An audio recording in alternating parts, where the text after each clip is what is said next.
Group 2, group 3 విద్యార్థులకి group 2ని postpone చేయమని మన నిరాహార దీక్ష అది మన అశోక్ నగర్‌లో వేలాది మంది విద్యార్థులు నిరసన తెలిపినప్పుడు ప్రభుత్వం నుంచి ఎలాంటి స్పందన రాకపోతే ఈరోజు మళ్ళీ మన చిక్కడపల్లి లైబ్రరీ నుంచి నిరసన తన వాయిస్ని ప్రభుత్వానికి వినిపించాలని వారు మళ్ళీ బయటికి వస్తున్నప్పుడు ఆ క్రమంలో మన పిఎంఆర్ మైపాల్ యాదవ్ కూడా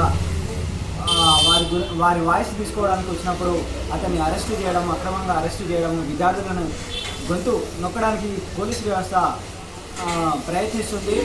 సో కాబట్టి మీరు ఎంత తొక్కితే అంత విద్యార్థులు లేస్తున్నారు. మీరు ప్రభుత్వము ఎందుకు ఈ రకంగా స్పందిస్తుందో మాకు అర్థం కావట్లేదు. వీరికి 2000 పోస్టులని పెంచి పోస్ట్పోన్ చేస్తే మీకు ఏమవుతుంది? సీఎం గారు తక్షణమే మీరు స్పందించి ఇప్పటికైనా నిర్ణయం తీసుకోండి. ఎందుకు ఆలస్యం చేస్తున్నారు? మీరు ఈ రకంగా చేయడం చాలా తగున. మీకు 30 లక్షల మంది విద్యార్థులే కదా మీకు ఈరోజు మీకు అధికారాన్ని ఇచ్చింది.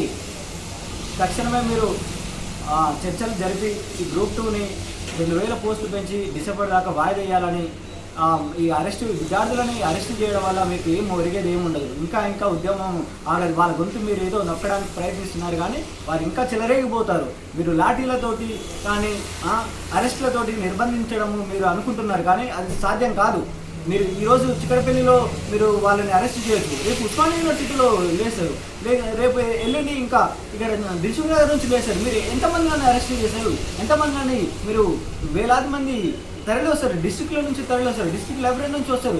వాళ్ళకి కడుపు కాలుతున్నది. చాలా 10 సంవత్సరాల నుంచి వారు ప్రిపేర్ అవుతున్నారు. ఉద్యోగాలు వాళ్ళ కుటుంబాలు బాగుపడతాయని ఆలోచిస్తున్నారు.